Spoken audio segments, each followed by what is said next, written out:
जय Hind friends. Web optics का काफ़ी इम्पोर्टेंट टॉपिक मैं लेकर आया हूँ और ये बोर्ड एग्जाम के दृष्टिकोण से काफ़ी इम्पोर्टेंट है। ये 2 नंबर में तो आपको पूछे ही जाते हैं, कई बार पूछे गए हैं और इससे ज़्यादा इम्पोर्टेंट है आने वाले अगले 5 नंबर वाले टॉपिक के लिए, जब हम हाइगेंस के द्वितीय तरंगिका सिद्धांत का उपयोग करते हुए परावर्तन का नियम और अपवर्तन का नियम प्राप्त करेंगे। तो उस क्वेश्चन के लिए काफी इंपॉर्टेंट हो जाता है यह सिद्धांत। तो आइए काफी गहराई से समझते हैं हाइगेंस के द्वितीय तरंगिका सिद्धांत को। तो हाइगेंस का द्वितीय तरंगिका सिद्धांत कुछ इस प्रकार से है, उसके कुछ पॉइंट्स हैं जिसको समझना अति आवश्यक है। जिसमें पहला पॉइंट्स है,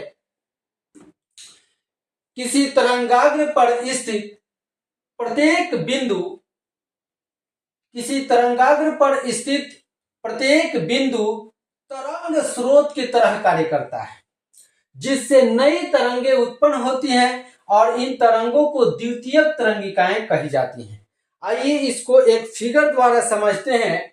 मान लीजिए ये कोई बिंदु प्रकाशीय स्रोत है और इससे ये तरंगें उत्पन्न हुई है।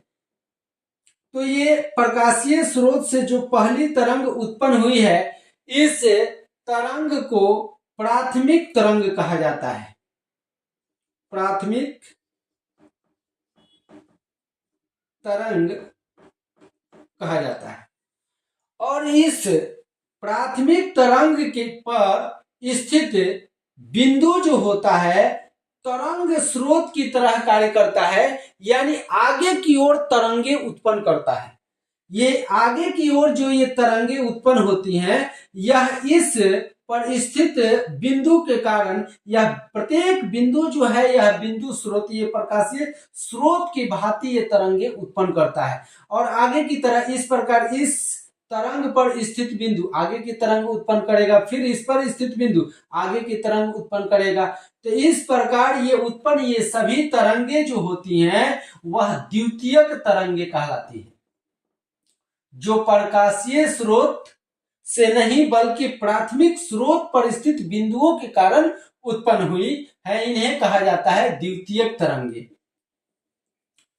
आइए एक और दैनिक जीवन से रिलेटेड एक उदाहरण द्वारा मैं द्वितीयक तरंगों को समझाने का प्रयास कर रहा हूं। आइए एक और फिगर देखते हैं। मान लीजिए कि यह जो स्रोत है प्रकाशीय स्रोत न मानकर, कभी ना कभी आप ऐसे किए होंगे कि कभी किसी जलाशय में पत्थर मारे होंगे शांत जल में, तो आप देखे होंगे कि उसके चारों तरफ वृत्ताकार तरंगे उत्पन्न होती हैं और आप देखेंगे कि जहां पत्थर आप फेंकेंगे तब पत्थर के दबाव के कारण, पत्थर द्वारा आरोपित जल के सतह पर बल के कारण ये तेजी से ये वृत्ताकार तरंगे उत्पन्न होती है और इन तरंगों के ठीक बगल में एक और उससे बड़ा तरंगे उत्पन्न होती है और इसी तरह इन तरंगों का आकार बढ़ते जाता है, लेकिन प्रभाव धीरे धीरे कम होते जाता है।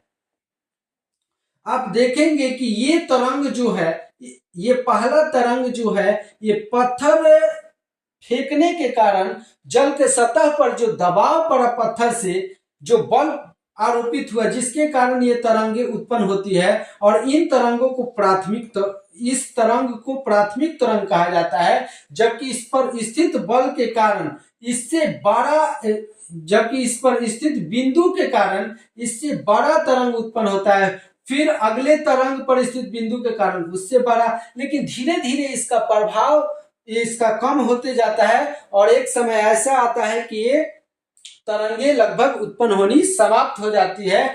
आप इसको अनुभव कर सकते हैं, फील कर सकते हैं कि ये अगली तरंग जो है ये इस पर स्थित बिंदु के कारण, यानी इस तरंग के प्रभाव से यह दूसरी तरंग उत्पन्न हुई है और तीसरा तरंग जो है दूसरी तरंग के प्रभाव से उत्पन्न होती है। इसी तरह आगे की ओर तरंगे उत्पन्न होती जाती हैं। तो ये प्राथमिक तरंग के बाद ये जितनी भी तरंगे उत्पन्न हुई है, यह एक दूसरे के प्रभाव से, अर्थात हम कह सकते हैं कि उन तरंगों पर स्थित बिंदु जो होती हैं वह अन्य तरंग स्रोत की तरह कार्य करती हैं, जो आगे की तरफ तरंगे उत्पन्न करती हैं, जिन तरंगों को द्वितीयक तरंगे कहा जाता है। उम्मीद करता हूं कि आप समझ गए होंगे, इस कॉन्सेप्ट को आप भली भांति समझ गए होंगे। आइए अब दूसरे पॉइंट पे चलते हैं कि द्वितीयक तरंगिका सिद्धांत में और क्या बातें बताई गई थी।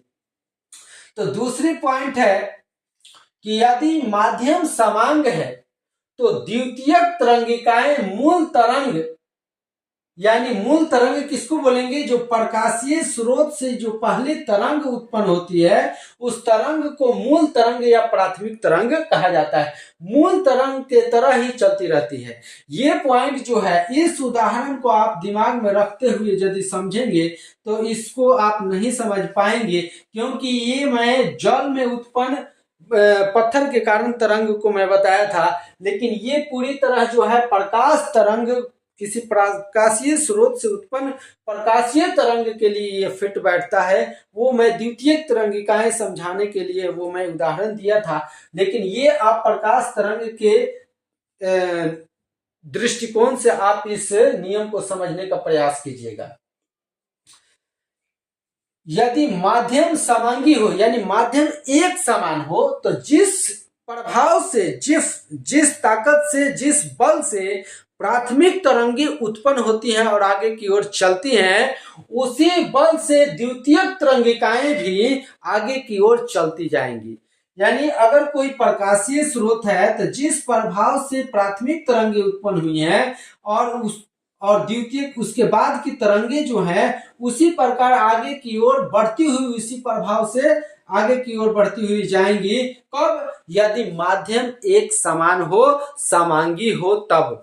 यही तो कारण है कि सूर्य और पृथ्वी के बीच में एक समान माध्यम जो है निर्वात है, जिसके कारण जो है सूर्य का प्रकाश जो है आसानी से पृथ्वी तक पहुंच जाता है। और यदि अगर माध्यम बदलता है तो प्रकाश की चाल में, प्रकाश के तरंग में गिरावट आ जाएगा और थोड़ा सा रफ्तार जो होगा वो कम हो जाएगा। लेकिन नियम कहता है कि अगर माध्यम एक समान रहता है तो द्वितीयक तरंगिकाएं भी प्राथमिक तरंगिकाओं के भांति आगे की ओर उसी प्रभाव से आगे की ओर चलती हुई जाती हैं। उम्मीद करते हैं ये भी पॉइंट आपको समझ में आया होगा, और एक एक पॉइंट को आपको समझना है, क्योंकि ये एक एक पॉइंट जो है आगे आपको व्यंजक में काम आने वाला है, इसलिए बढ़िया से इसको समझना है। ये लास्ट के 2 पॉइंट्स तो काफी ज्यादा इंपॉर्टेंट है आगे के व्यंजक के लिए। तो ये अगला पॉइंट है, किसी भी क्षण किसी तरंगिकाओं पर बाहर की ओर खींचा गया उभयनिष्ठ स्पर्शीय रेखा, यानी टेंजेंट मतलब स्पर्श रेखा, आपको पता होगा। स्पर्शीय तल जो होता है उस क्षण नए तरंगाग्र की स्थिति को प्रदर्शित करता है। आपको तरंगाग्र के बारे में पता होगा कि किसी प्रकाशीय स्रोत से ये जो तरंगे उत्पन्न होती हुई अगर आगे की ओर बढ़ रही है तरंगे, तो इन तरंगों से उभयनिष्ठ अगर कोई तल खींचते हैं तो इस तल को कहा जाता है तरंगाग्र, और इस तल को कहा जाता है तरंगाग्र कहा जाएगा। और तरंगाग्र के लंबवत होती हैं ये प्रकाश की किरणें। ये तरंगाग्र जो तल हम खींचे हैं, इस तल के लंबवत होती हैं ये प्रकाश की किरणें। प्रकाश की दिशा, तरंग की दिशा हम कह सकते हैं इस तल के लंबवत होती है। ये अगला पॉइंट है, ये याद रखिएगा। तो उभयनिष्ठ, इन सभी तरंगों से उभयनिष्ठ अगर हम ये स्पर्श रेखा खींचते हैं, यह एक नए तरंगाग्र की स्थिति को प्रदर्शित करता है। ये तीसरा पॉइंट था। उम्मीद करते हैं आप समझ गए होंगे। अगर नहीं भी समझे हैं तो आप इतना याद रखिएगा कि ये तरंग जो प्रकाशीय स्रोत से समतल तरंग जा रहा है, तो उस सभी तरंगों से उभयनिष्ठ कोई रेखा खींचते हैं तो उसको तरंगाग्र कहा जाता है, और इसके लंबवत होती है प्रकाश की किरणें। जो आखिरी पॉइंट देखते हैं, किसी समतल तरंगाग्र पर खींचे गए अभिलंब की दिशा किरणों की दिशा को प्रदर्शित करता है। तो हमने अभी बताया कि स्पर्श रेखा ये जो तरंगों पर खींचते हैं इसको तरंगाग्र कहा जाएगा। और इस पर खींची गई लंब रेखाएं, लंब रेखा मान लीजिए यहाँ पे थोड़ा सा ज्यादा गंदा हो गया, मान लीजिए ये तरंगे हैं और ये इससे स्पर्श रेखा अगर खींचेंगे तो ये तरंगाग्र कहलाएगा।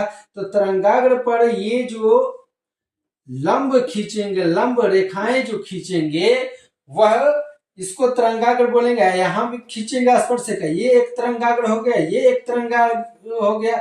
और इन तरंगाग्रों पर जो लंब रेखाएं खींचते हैं यह इस तरंग में स्थित प्रकाश की किरणों की दिशा को प्रदर्शित करता है, तरंग की दिशा को प्रदर्शित करता है, प्रकाश की दिशा को प्रदर्शित करता है। आप याद रखिएगा कि तरंगाग्र पर खींची गई लंब रेखाएं प्रकाश के किरणों की दिशा को प्रदर्शित करता है। और ये काफी इंपॉर्टेंट पॉइंट है, ये हम लोग आगे देखने वाले हैं आगे के व्यंजक में। तो दोस्तों इतना ही था हाइगेंस का द्वितीयक तरंगिका सिद्धांत। उम्मीद करते हैं आपको समझ में आया होगा। यदि आपके एग्जाम में आते हैं तो ये 2 नंबर में ही आएगा, ये 2 नंबर में ही क्वेश्चन आएगा कि हाइगेंस के द्वितीयक तरंगिका सिद्धांत को समझाएं या लिखें। तो आप इन चारों पॉइंट्स को हेडिंग लगा के लिख दीजिएगा, आपको पूरे नंबर मिलने वाले हैं। आइए अब मिलते हैं अगले वीडियो में, और अगला वीडियो हम लेकर आते हैं इसी से रिलेटेड, आपको 5 नंबर दिलाने वाला है कि हाइगेंस के तरंगिका सिद्धांत के आधार पर प्रकाश के परावर्तन का व्याख्या करें। तो आइए मिलते हैं अगले वीडियो में, तब तक के लिए जय हिंद जय भारत।